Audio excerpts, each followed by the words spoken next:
제가 또 이렇게 마가복음을 같이 보게 됐는데요. 성경을 읽으면서 잊지 마실 것, 성경은 한 권의 복음서다라고 하는 것, 그리고 그 복음서는 옛날 얘기나 하고 있는 것이 아니라 내 모습을 진단하고 처방해 주는 이러한 복음서다. 물론 그 당시에 그 현장감을 잃어버리면 메마른 복음이 되고 말 것입니다. 그래서 현장감은 유지해야 되겠죠. 또 성경마다 특징적인 묘사가 있어요. 같은 본문, 같은 내용의 성경이라도 성경 마가복음에, 마타복음에, 요한복음에 쓰여진 그 저자의 의도에 따라서 조금씩 강조되어지는 부분이 다른 것도 우리가 발견할 수가 있습니다. 그래서 그걸 다 합쳐 놓을 때에 우리는 아주 정확한 복음을 읽어낼 수가 있습니다. 오늘 이야기도 마찬가지입니다. 이 바다 위로 걸으시는 이 예수님의 이야기는 마태복음 14장에도 기록되어져 있고 또 요한복음 6장에도 기록되어져 있습니다. 그래서 이것들을 잘 연결시켜 놔야 되는데요. 오늘 이야기의 발단부터 보죠. 오늘 본문에서 보면 마가복음 6장 30절에서부터 이렇게 이야기합니다. 쭉 30절에서부터 44절까지 오병이어 사건을 통해서 5,000명을 배부르게 먹이신 하나님, 그죠? 예수님이죠. 남녀 2만 명이 넘었을 거라고 예측을 하죠. 그러나 성경이 놀랍게도 5,000이라고 쓴 데에는 의미가 있다는 거예요. 그것은 바로 5 곱하기 1,000이죠. 5, 그것은 율법의 상징이기도 한 것을 우리가 알 수가 있습니다. 그러니까 율법에 속한 자들, 그 속에 있는 자들, 거기서 하나님이 찾아오시는, 예수님이 찾아오시는, 그래서 그들에게 생명의 떡이 되어지고 생수가 되어져서, 그죠? 성찬식에서 나는 말씀처럼 자기의 살을, 자기의 피를 먹여서 살리시는 사건을 광야의 만나로부터 시작해서 이제 오병이어의 사건으로, 그리고 성찬식으로 이렇게 연결되어지는 그림인 것을 우리가 알 수가 있습니다. 그러니까 오병이어의 사건을 통해서 자기의 살과 피를 나눠줄 것을 이렇게 내다보도록 하신 거죠. 그 후에 오늘 이야기가 나오는 것입니다. 그죠? 자, 오늘 이야기에 이렇게 시작되죠. 45절. 예수께서 즉시 제자들을 재촉하사 자기가 무리를 보내는 동안에 배를 타고 앞서 건너편 벳세다로 가게 하셨다라는 거예요. 예수님이 보낸 거죠? 그렇습니다. 지금 여기서 나오는 이 바닷가 또 상징적인 거죠. 세상이죠. 그래서 세상 사람들도 놀랍게도 그걸 갖다가 세상은 고해다라고 말하고 있어요. 시편 23편은 또 다른 말로 사망의 음침한 골짜기다라고 말씀하고 있고요. 여기를 누가 보내요? 하나님이 우리를 보내시는 겁니다. 탕자가 그 돼지 우릿간에서 돼지를 치는 그 장면 속에서도 아버지의 허락이 있었기에 그는 아버지 재산의 일부를 가지고 나와서 살다가 자기가 발견되어진 곳이 돼지 우릿간이었던 것처럼 하나님이 우리를 이 세상에 보내신 거죠. 우리는 이 세상에 우연히 태어난 존재가 아니라 하나님이 허락하셔서 태어난 존재, 하나님의 보내심을 받은 자들이라는 것 우리가 꼭 기억했으면 좋겠습니다. 그리고 예수님은 어디로 가시죠? 예수님은 이제 기도하러 산으로 가십니다. 기도하는 예수님.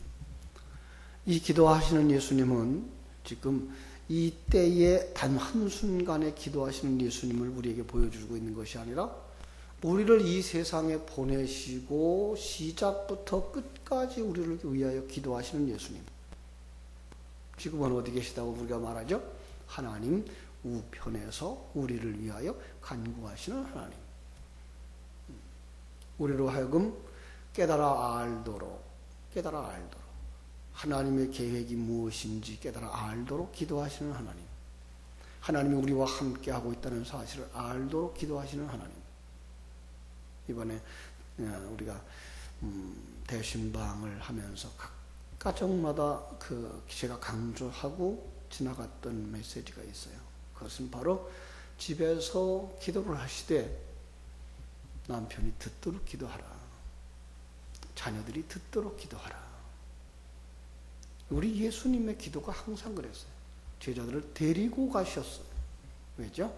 그 기도의 내용은 무엇을 주세요, 무엇을 해결하세요가 아니라 하나님, 전능하신 하나님에 대한 소개, 구원자이신 예수 그리스도에 대한 관한 이야기, 성령으로 말미암아서 삼위일체 하나님에 의해서 구원받은 우리, 그래서 이 땅에서 살아가는 삶이라고 하는 건 하나님과 함께하는 삶, 그리고 완성되어져서 하나님 나라에 이르는 삶이니 하나님 속히 이루어지게 하여 주옵소서. 그것이 기도였기 때문에 그렇습니다. 그래서 어머니의 기도가 자녀들의 귀에 못 박혀지고, 아내의 기도가 남편의 귀에 못 박혀지고, 그들이 어떤 상황을 만났을 때에 아내의 기도가 생각나지고 어머니의 기도가 생각나서 주님께로 돌아오는 역사, 바로 성령의 역사요 응답인 줄 압니다. 그래서 예수님은 지금도 기도하고 계시다는 얘기를 우리에게 계속해서 깨달아 알도록, 내가 너희들이 하나님이 너희와 함께하고 있지 않느냐, 내가 너와 함께하고 있지 않느냐, 너를 인도하고 있는 곳이 내가 아니냐, 내가 너희들을 인도하고 그 목적지가 천국이 아니냐 깨달아 알게 하시는 그 기도를 하고 있는 거예요. 반면에 그들은 어떤 모습입니까? 배를 타고 바다로 지나갑니다. 그런데 바다에서 뭐예요? 27절, 저물매 배는 바다 가운데 있고 예수는 홀로 무태 계시다가 바람이 거스름으로 제자들이 힘겹게 노젓는 것을 보시고 밤 사경쯤에 바다 위로 걸어서 그들에게 오셨다. 어디 계셔요? 예수님은 무태 계시고 제자들은 바다에 있는 모습. 여기서 뭇과 바다가 대조를 이루고 있는 것입니다. 뭇은 바로 하나님의 세계입니다. 하나님의 구원받은 땅을 상징하는 것입니다. 바다는 우리가 살고 있는 이 삶의 현장을 이야기하는 것입니다. 하나님 예수님은 항상 영의 세계에 계십니다. 우리는 시간과 공간 세계에 있습니다. 그런데 시간과 공간 세계에 있는 우리들이 그 힘겹게 노젓는 것을 보시고, 여러분들이 살아가는 모습, 내가 살아가는 모습은 모두 다 힘겨운 삶이라는 것이죠. 이것은 특별히 육체적이나 경제적인 것만 이야기하는 것이 아니라 영적인 것을 이야기하는 것입니다. 하나님의 생명이 없는 자의 삶, 그것은 힘든 삶입니다. 그래서 거기 누가 찾아오셔요? 예수님이 찾아오시는 겁니다. 예수님이 그 사람 속에 찾아오시는 겁니다. 그 환경 속에 찾아오시는 것입니다. 그 사건 속에 찾아오시는 것입니다. 여러분을 주님이 지켜보고 계시다가 항상 여러분에게 깨닫게 하시는 것과 같은 이야기입니다. 우리는 이제 영에 속한 사람들이 되었습니다. 우리는 뭐라 합니까? 하나님이 나와 함께 하시다라는 것 압니다. 그런데도 불구하고 신령한 눈이 열려지지 않으면 하나님이 함께하고 있는 걸 알지 못하는 거예요. 하나님이 찾아오셨다는 이 그림을 그냥 우리가 생각하는 것처럼 이렇게 멀리서 온 것만 생각하지 마십시오. 하나님 우리와 함께 하십니다. 예. 한순간도 우리를 떠나지 아니하시고 우리와 함께 하십니다. 여러분들이 힘들어할 때도 하나님 함께 하시고, 여러분이 기뻐할 때도 하나님은 함께 하시고, 여러분이 어려울 때에도 함께 하시고, 승리했을 때에도 함께 하십니다. 그런데 신령한 눈이 열려지지 아니하면 그는 바다 가운데에서 힘겹게 노젓는 자일 뿐입니다.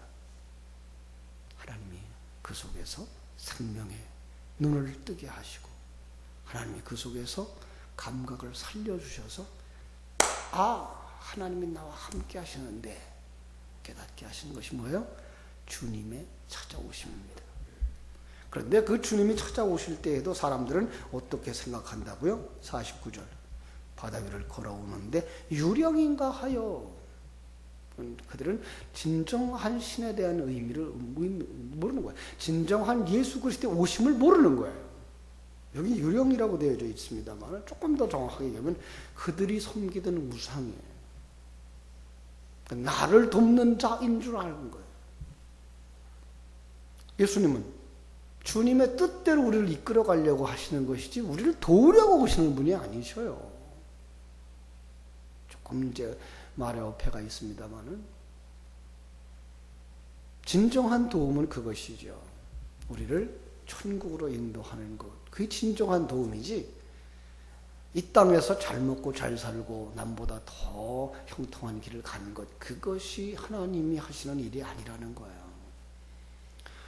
물론 우리 하나님이 함께 하지 않는 역사는 없어요. 일반 은총 속에서 그것은 불신자나 신자들이 다 똑같이 누리는 것이기 때문에 그것은 하나님이 예수 그리스도를 보낼 이유가 없었던 거예요.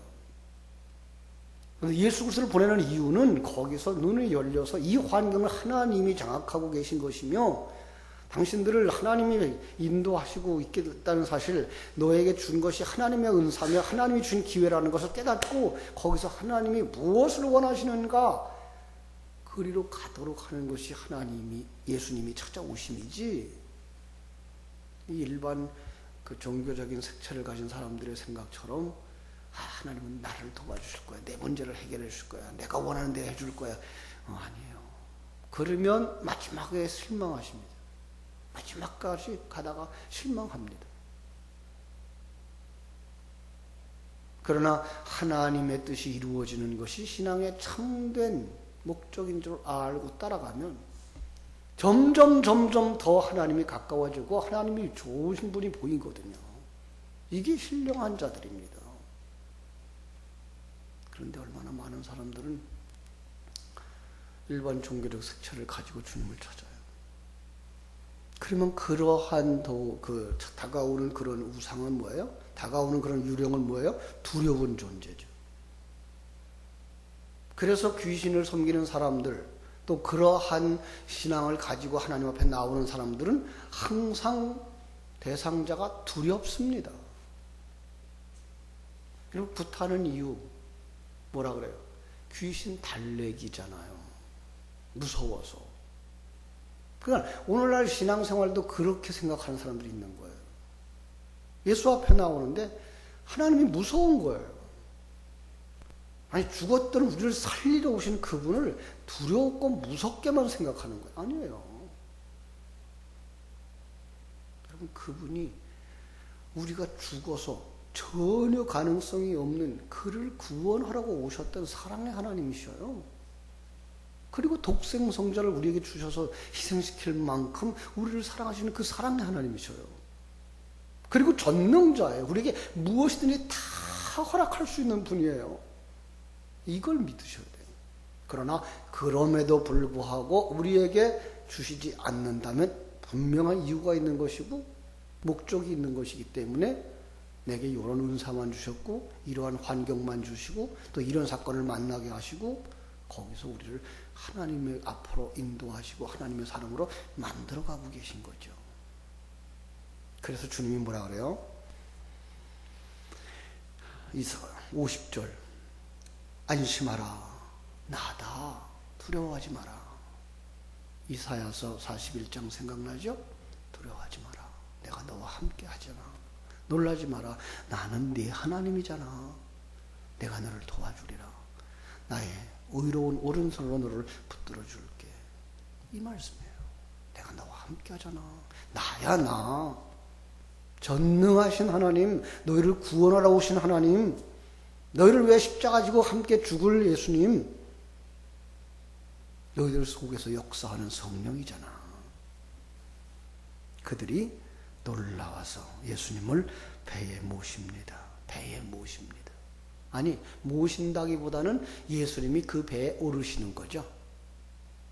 바로 우리가 예수님을 영접하고 내 안에 모셔드리기보다 더 중요한 것, 주님이 찾아오셔서 우리 안에 들어오시는 거죠. 여러분 속에 주님이 그렇게 찾아오신 것입니다.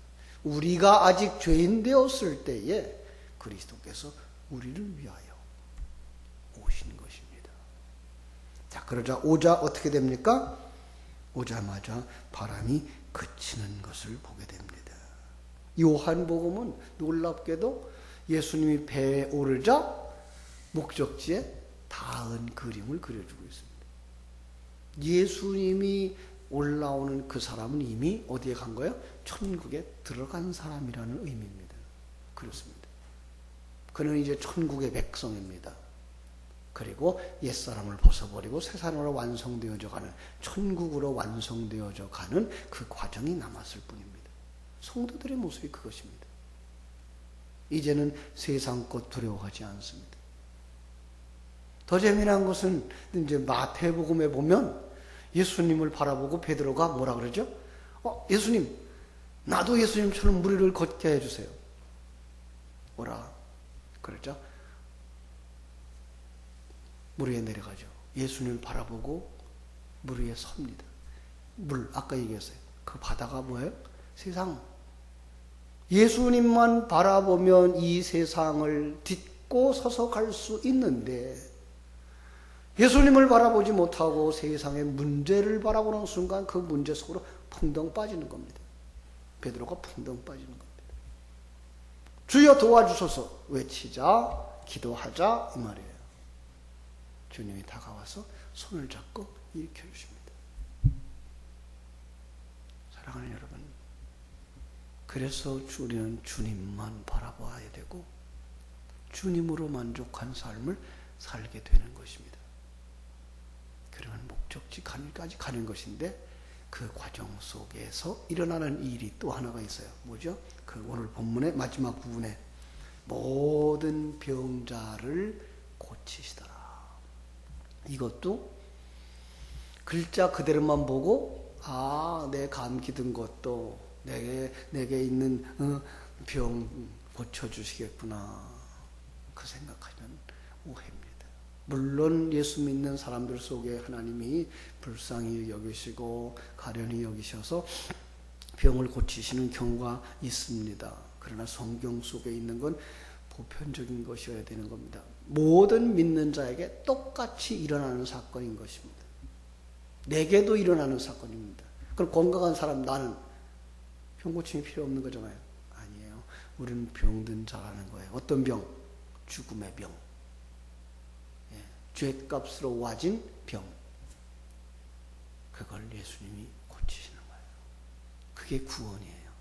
놀랍게도 예수님과 함께하는 그 환자들, 치료받은 환자들의 종류를 이 열거해 놓은 곳에 가보면은 어떤 사람이 대표적으로 나오는가 하면 소경, 안진뱅이, 혈기 마른 자, 이런 사람이 나와요.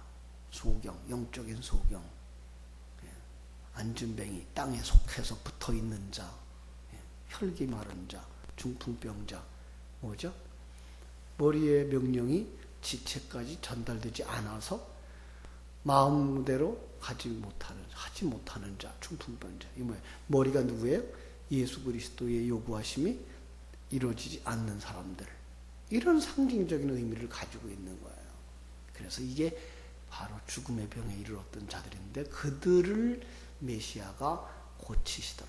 그러면 내가 지금 병든 자이며 나를 고치시는 하나님을 발견하게 되는 것입니다. 신령한 눈이 열려서 오늘도 그 전능하신 하나님이 여러분과 함께 하시고 여러분을 목적지까지 인도해 주시며 여러분 앞에 풍랑을 잔잔케 하시고 여러분을 손잡고 가고 계신 주님을 발견하는 복된 하루 되시기를 주님의 이름으로 축원합니다. 기도하겠습니다. 하나님 우리 아버지 크신 은혜와 사랑을